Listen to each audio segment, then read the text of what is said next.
Hello, welcome to Faux Spring Break, Suffolk University 2021. I am Professor Scott Lucier. I'm going to give a talk here about cartography, one of my passions, one of the things I really have been getting into lately. Just enjoy the whole art aspect of what I do, and I'll explain that in a minute. But we're talking about, typically the definition of cartography that we teach in university level is the art and science of map making. We're going to focus mostly on the art here. So what's my background? I'm an environmental analyst by training, been doing environmental work for, I don't know, 30 or so years. Took my first map making class as an undergraduate down at URI a long time ago. But I've been teaching map making at Suffolk for a dozen or so years, maybe a little bit longer, in two versions, one designed for environmental majors and one designed for non-science majors, and do some other stuff as well. I'm the map guy, I'm the drone guy, love that as well. I've worked at many levels. I've worked in consulting. I've worked obviously at Suffolk at the university level. I've worked for nonprofits. I've worked on my own one-man consulting shop making maps. Centered mostly around the engineering world.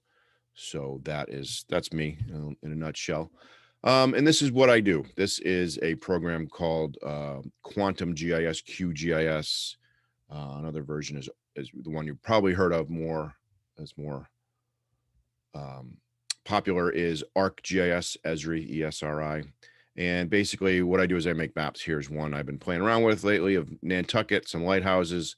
Been playing around with these water lining, concentric circle, kind of a late 1800s style that I'm trying to master on a computer here.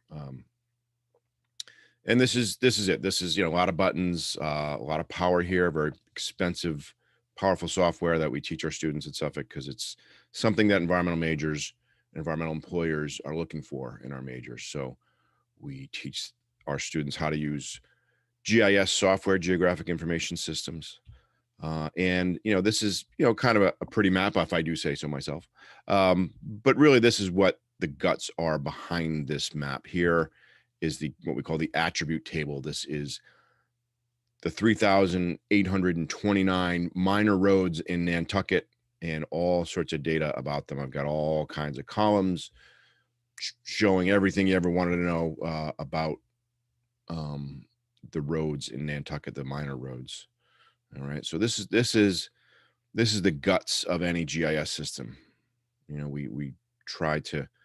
This is where all the power comes from. This is where I can start to do calculations and ask questions of the data and pull out information. And I've been doing big data for 30 years. Like GIS is big data. We use massive data sets. When I was a consultant, I worked for National Grid. We had every electric pole in the Northeast, New York and New England, on a GIS system that we had to work with. So it was massive. And that's what this is. So this is a smaller version of that, just Nantucket, but this is the guts of it. This is the important part. Data is everything. And that's what I've been preaching to my students for as long as I've been teaching, right? That the data is the powerful stuff. And that's really what matters. And the art part is just the it's nice, but not a big deal. Here's that same information. This is in ArcGIS Pro, the latest and greatest expensive software, showing all tree data in Boston. So urban trees. We like to keep track of urban trees and their oxygen production and carbon dioxide uptake and shading capabilities and the impact on the economics and how property values rise if there's a tree lined street and the maintenance records and all of that good stuff. You think you just see a tree when you're walking down the street in Boston. I see data information about that tree. It's very important. There's a lot to it. And my engineer brain kind of goes right to there, but it's also pretty to look at if you get right down to it. But that's what this shows, right? So I can't see 7,188 trees the location, when it was planted, the type, the genus, the species. And we could also do some pretty cool analysis, right? We can then say, okay, of all these trees, we've filtered 5,662,059 gallons per year. And what do we got here? 3,960,626 kilowatts per year saved, or $220,912. Very specific data, right? Like, that's a little crazy. Where do we get this information? We can do things like this with a GIS. It's seems very accurate, like hyper accurate. Obviously we don't really know exactly, but at least we can get close to that, right? We can enter in what's important to us and the values of things into a formula, and then have it shown on our database. Like, get information like this, or draw a picture showing those values, and that's the cartography, and we're gonna get into that next. But pretty powerful stuff. Like, these are the eco benefits, pretty powerful, good stuff. But let's dig into the cartography a little bit, right? So let's say I have those trees, I can color them and, make different shapes and symbols and sizes and labels. And that's what the public sees. That's, a picture tells 1,000 words, right? A map tells 1,000,000, I'd say. Just very powerful medium, being able to see something, see the colors, and interpret that. And it's very difficult, right? It's a very different skill set than the data stuff, right? The database management stuff that is so important. You can do some amazing analysis, but if you can't communicate that to your audience, it doesn't matter. And art is a big part of that, like making the viewer feel like they get it, they understand it, it's pleasing to look at. And that's where we're going to transition into now. Leave all that data stuff behind. Here are some examples. A lot of examples here are from a gentleman named John Nelson, who works for Esri. I believe he's from Michigan. He has a great blog, and he's very great about sharing how he does things, and he's educating the community quite a bit. Here's Germany in a couple different styles. Sort of a Swiss style. They're beautiful, right? But they're real data. This is real elevation data on the right there. They call that a Tanaka contour style. Same exact information, but we can style it up many different ways. And, that's what a GIS system can do. These days, here is Switzerland, right? Showing the light. The Swiss know how to traditionally know how to show light, how to paint light. This is, again, real data. Real cities are exactly where they're supposed to be. The mountain elevations are shown properly, but it's beautiful, right? Like, you don't think of this and say, okay, this is a, hardcore engineered map. This is art, right? This is beautiful. You can get playful. Here's a cross stitch pattern with buttons and stitches of the Great Lakes, if you want to. But again, still real data, still accurate. If you put the real data underneath that, you'd be able to pick things out. Here is obviously the United States, kind of a natural earth, but you can see that, there's texture to it that, the oceans don't really look like that. Like, but the real beauty of the natural landforms are just coming out very clearly. I could look at this for a long time. It's great job. Here's another one, Hasher style, I believe. I kind of forget, but you can kind of lightly see the contour, the bathymetry depths of the lakes there, and the contours of the landforms poking out there a little bit. But again, more art than, it's real data, it's real science, but there's a lot of art to it. And this one's called the tattered map sandwich. So we want to make a pirate map. Here's a good style, and you can save this style and apply different data layers to it and do lots of stuff. But you can get pretty whimsical and creative these days. It's fun. Here are a few. The one on the left is a reproduction of an old classic map of a gentleman who made the map of South America, sort of highlighting Brazil, which is, kind of dominates South America, but recreated in ArcGIS, and real data, very accurate, great stuff. And then another example of uh, Panama, excuse me, and a different perspective, kind of an angled, oblique perspective. You got the inset map on the upper right. A lot of little details, and it just looks like you're sort of hovering over a map, and it's well done. Here is Alaska, drawn up in a Lord of the Rings style. If you look closely, you'll find Mordor. Not really. You might find Anchorage, actually, but we can apply Tolkien style onto real map data. This is real map data. Those mountains are right where they're supposed to be, but just kind of fun. Here is an old map from George Washington on the left. Is that he was a surveyor, map maker, and that's his actual. He drew that map of his Mount Vernon, his farm, and we've taken that, and we can take those styles, those colors, those lines, and put them into our geographic information systems and draw out maps on the right, which is actual real data from today, in a similar style. So it's kind of neat. Here's another one. This is again real data, actual building locations of today, but Waterloo, Ontario looks like a map from 100 years ago, but really it's new data styled up. So there's a lot, and it's again very pleasing. Like I want to sit and look at this a little bit. This is neat. Here's just a chalkboard, another fun one. Kind of the Craigslist areas. When you go to Craigslist, these are roughly the regions that are shown there.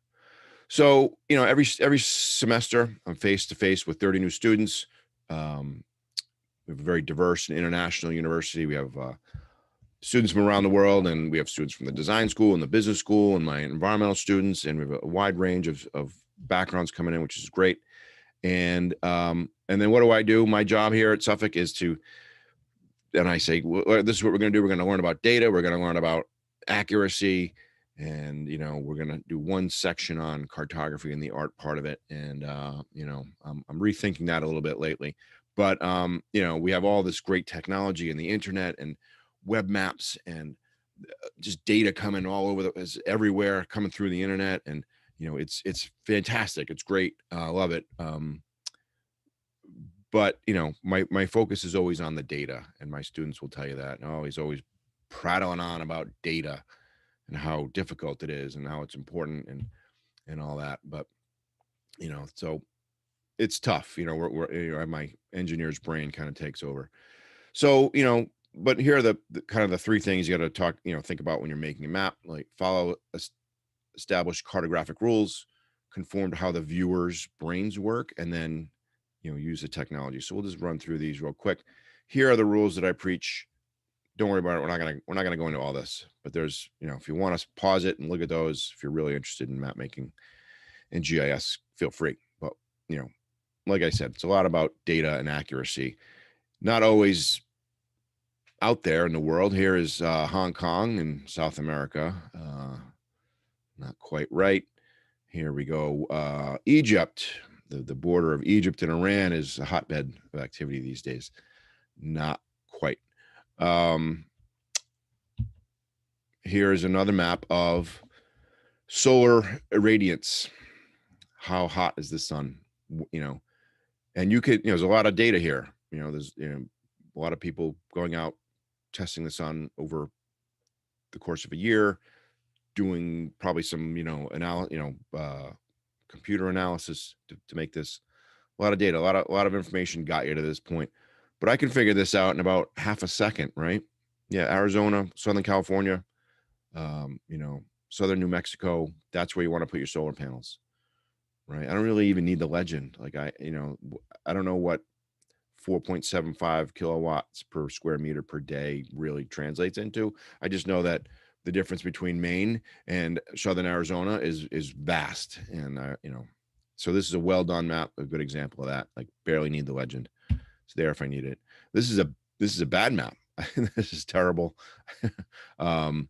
Everything from the projection, the Mercator projection, and I can't figure this out. It really just kind of annoys me, right? You look at this and you're like, oh God, really? This is work. I don't know what I'm seeing here. just, I don't know. You understand why, right? Like the colors, I can't really distinguish which colors are which. I've got, you know, very pixelated blocks, which I, you know, if that's what it is, that's what it is. But overlaid on very specific county data that doesn't match up well, hurts my eyes. Here's another one that doesn't hurt my eyes. Like, this is kind of nice, right? So this is the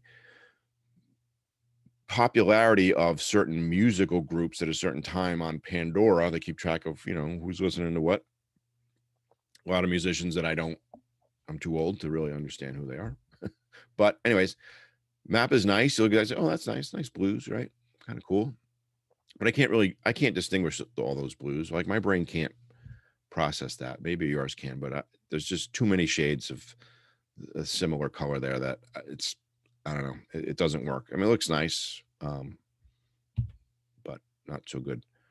Here's one of, I guess this thing probably looks great on the computer when they made it, but translating it over to black and white, kind of missed the boat there. Here's one. This is hate groups active in 2003. The map on top has got all kinds of different varying symbology, circles and squares, and I can't figure this out, right? I need to constantly go back and forth to the legend, and I don't know, like, what's bigger, a circle or a square? Like, it doesn't really make sense. The one on the bottom makes much more sense. The larger circles represent more hate groups, and I can make quick sense. I look at one glance at the legend. Okay, I get it. Larger circles, you know, more data, and that works well. So lots of different choices that we make as we create maps. Here's a badly bad typography, bad fonts, bad label placement. You look at it and it's, you know, you just like, you're confused, right? You're trying to figure out what's what, right? Our brains we've come to expect certain things. The one on the right, you look at it and you say, oh, okay, yeah, makes sense, right? And you don't even realize what you're seeing. And that's the sign of good design, right? Steve Jobs. People shouldn't be held up by your design. It should lead them places, right? And that's what this does. Like, it makes sense. Okay, now I can figure out where's Pennsylvania, where's New York, you know, where the ocean is, and you can get the sense that it's vast, and a lot goes into this. But as you can see, you got to make a lot of adjustments to get from the map on the left to the map on the right. So that's part of what cartography is all about, is that just placing those labels. It's time consuming, very precise work. Here's a bad map. This is called Fewer Kids: The Change in the Number of Children Under 18 from 2000 to 2010. And I look at the legend and I say a loss of more than 20%. You know, you're talking about loss and more and percentages, and it's confusing. And I still can't figure this map out.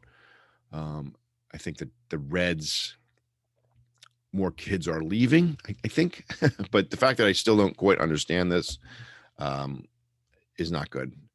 But this was, you know, USA Today probably accompanied an article, and you know, it's tricky.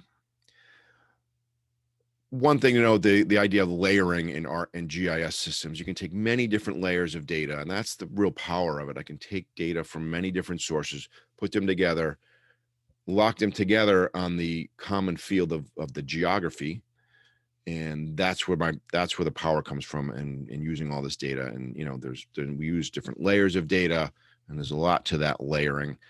Here is a map of Kauai in Hawaiian Islands, popular vacation spot.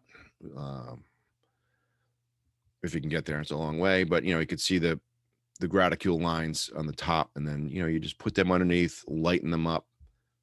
These subtle little things that we don't really notice is all part of cartography. And, you know, we're getting into sort of more of the details, like the scale matters. We have here a 1 to 10,000 scale map and a 1 to 50,000 scale map showing the same thing. We have a lot more detail on the left than on the right, but it depends on where we're looking at it. Are we looking at the whole country, or are we looking at a neighborhood? And we have to adjust our data and our cartographic our map to show that. And there's a lot to that as well. The scale and the the different scales and the accuracy, and we talk about scale a lot in class. Here's a map showing, or not a map, it's a picture, in Boulder, Colorado, University of Colorado. Those are the flat irons there behind you.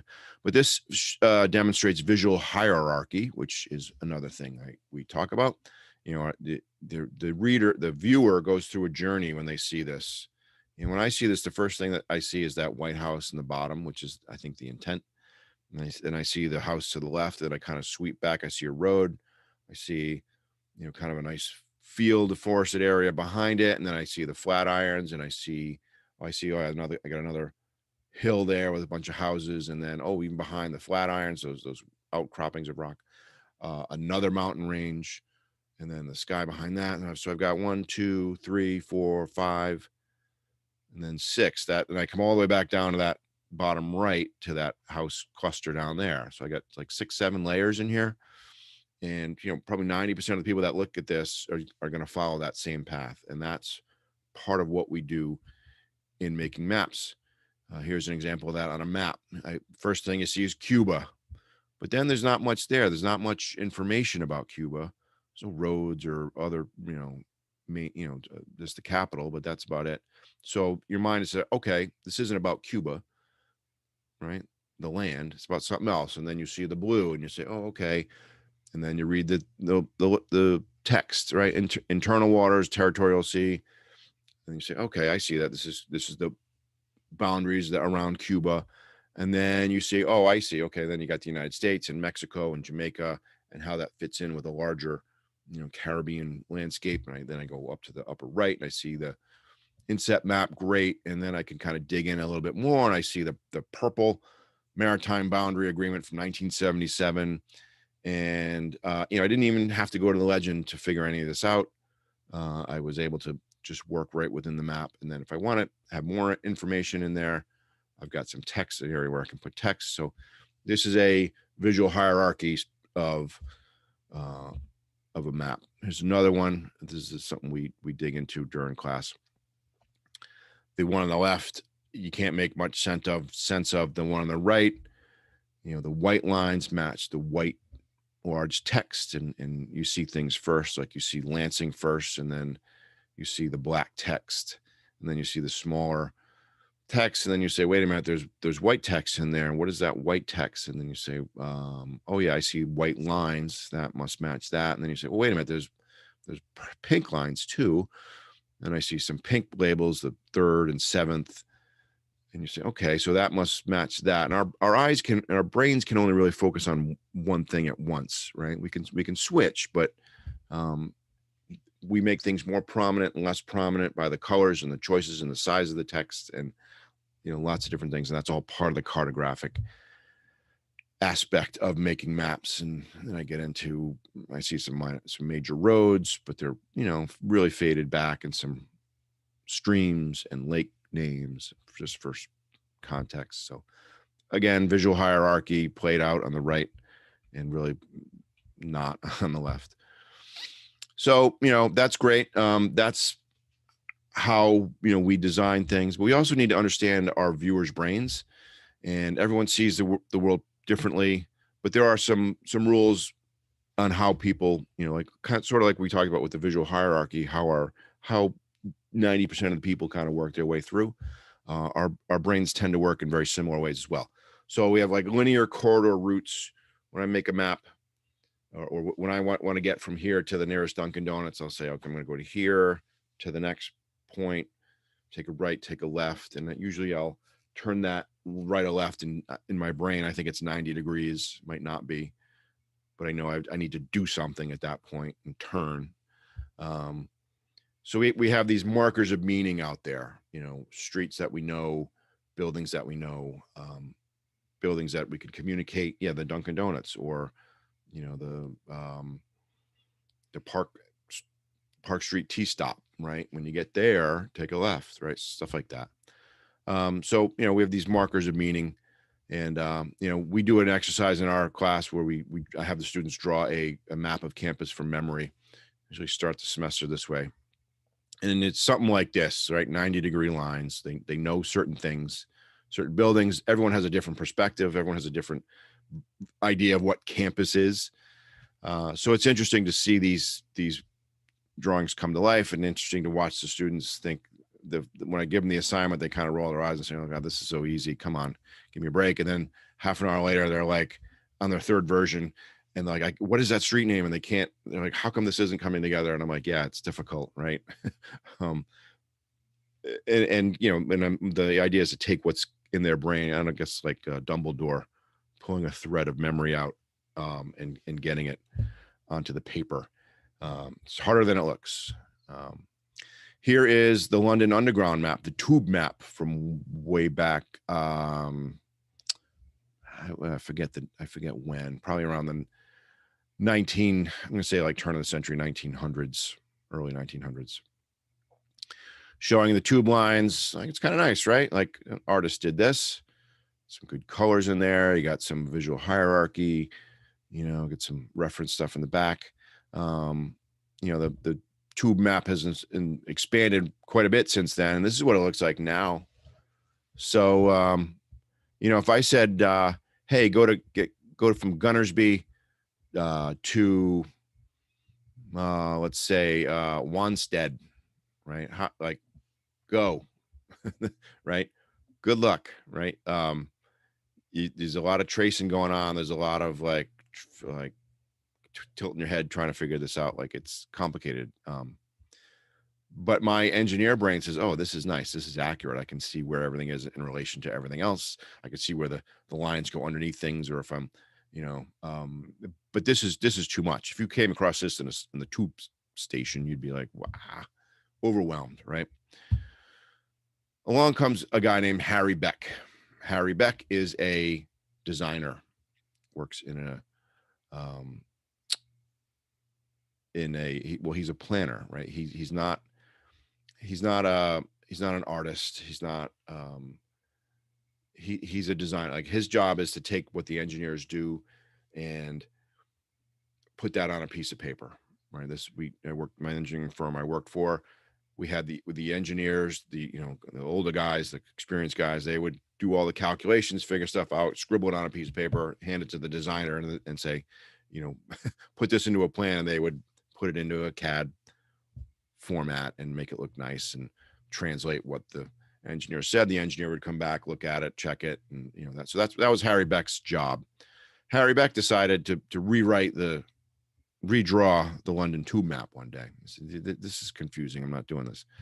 And what he did was he did this. He turned everything into 90 degrees or 45-degree lines. He put everything on points. He didn't care about the reality. Everything is pretty evenly spaced out.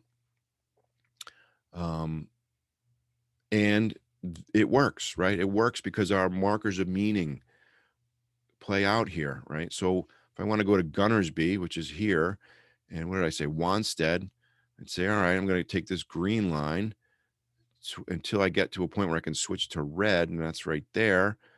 And boom, that was easy. And I'd be very confident that would work. You go back to this, and I said, "Oh yeah, okay, here's Gunnersby, here's Wanstead." Like, it's a little intimidating, like getting from here through all this tangle. Like, am I really going to get there?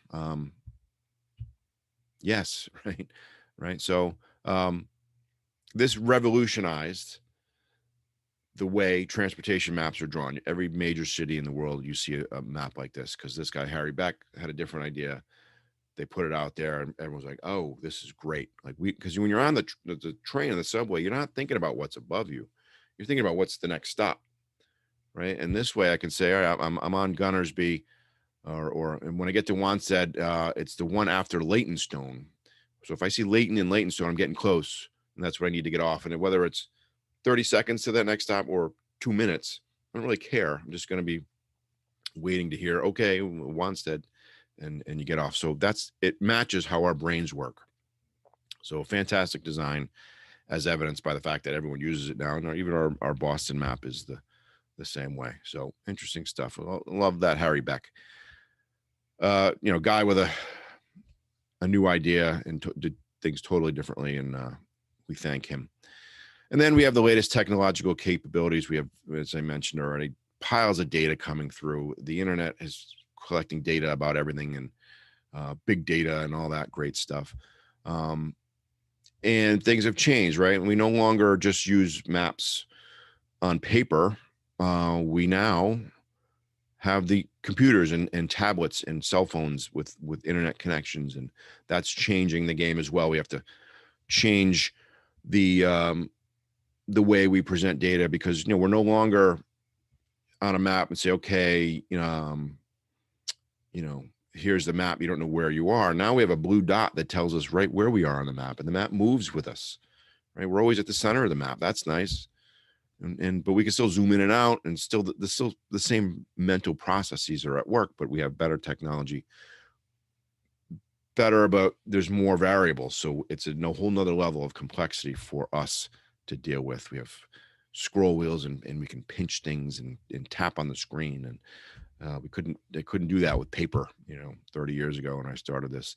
And we have Twitter trends and Google information and Apple and Amazon. They all know who we are and what we're doing. And, this is a map of New York showing the tweets that mention love or hate at any given time, right? Everyone seems to be a little happier in New York right now at this point, or whenever this was taken. But interesting to kind of watch that. Like, it's x-raying what the world is thinking and displaying it on a map, right? Like, whoa, a little bizarre, right? Here, the over here on the left is what the most common words that people are tweeting. That's powerful stuff. And what are we searching for in Google? And it's all geographic. This is showing cyber attacks in real time. Crazy. Everything is converging on the United States. If you played this, here's the earth wind, all the wind at any given time. Like, wow, what an amazing data set, right? Like, think of all the sensors that are working on this, and the satellites gathering information, and you can really teach earth science with something like this, right? Like, but there's massive amounts of data. The GIS system is putting this into this beautiful globe that we can see and make sense of, right? It's not just a bunch of column, the Excel database, the attribute data.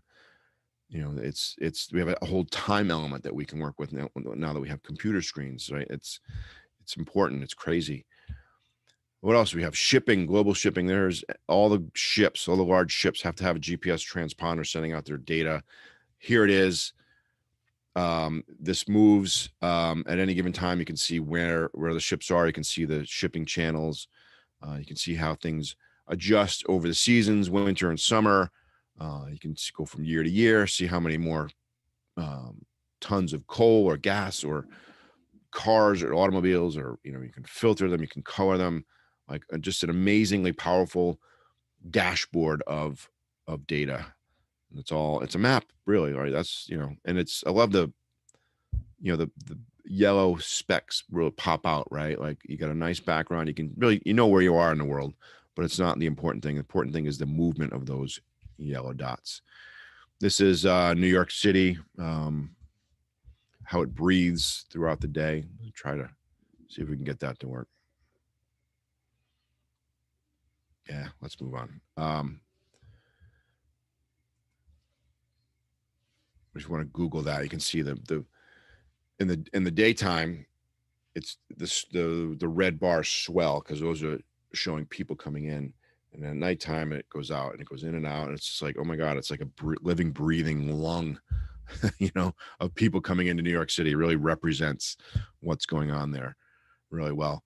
Here is stuff in space. These are the satellites zooming around, and you can click on any one of them and see where they are at any given point, or where it's going to be 2 weeks from now, and just gives you an idea of all the movement and all the stuff, all the metal that's flying around us that we use, and all this technology, and when it was launched, and all sorts of data. But again, it's data, it's a location, an X and a Y and a height element, and visualize on a nice globe here. Here's global trade movement, goods and services being shipped around. Again, similar simple globe pattern that kind of hides in the back, and the real point of this is to show those colored dots zooming around. Earthquakes, earthquake data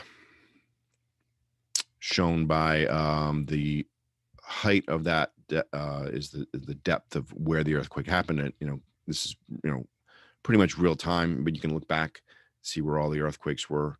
Again, if you want to teach earth science and the ring of fire and global plate tectonics, like, what a great tool.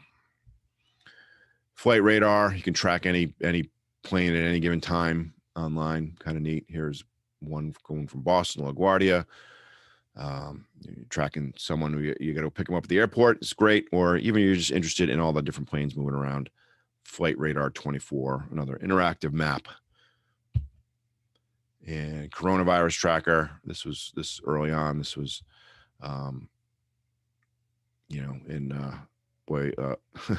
when I first put this slide in, it was like a year ago. So it was really just a Chinese issue back then. Has since spread a little bit. I'm sure you've heard about it. Anyways, we've all seen these coronavirus trackers. They're all maps, right? Think about it. They all have a location data. Not all of them, but the location certainly is a big part of the story. And then this other one called Windy. Everyone should check this out, windy.com. If you're at all interested in science, this shows not just wind, but all the rain and pollution movement and wind gusts and a couple dozen things that puts it up there, showing that data, waves, wind. It's really kind of cool. It's all interactive. It's really well done, and a great way to display science stuff. So as I move forward, trying to teach this, I'm rethinking my strict adherence to the rules of cartography, and that we got to get everything just perfect. Of course, I want to do that, but I'm looking more at how users interact with the data and the message we're sending, and you need to sort of get into more database management and almost programming and visualization techniques and JavaScript and SQL and Python. And these are the things that are moving my industry forward. So I'm preaching that to my students. And I need more Harry Becks. I need more people to say, hey, you know what? That doesn't work. I got a better idea. I'm going to do it that way. And trying to encourage that as well. Like, break the rules. Like, forget what I told you for this past semester. If you see a better way, go figure it out, right? Put it out there, see if the world accepts it, and you go from there. And there we go. Cartography, love it. Thank you for joining me. And I don't know. Thanks for joining me. Appreciate it.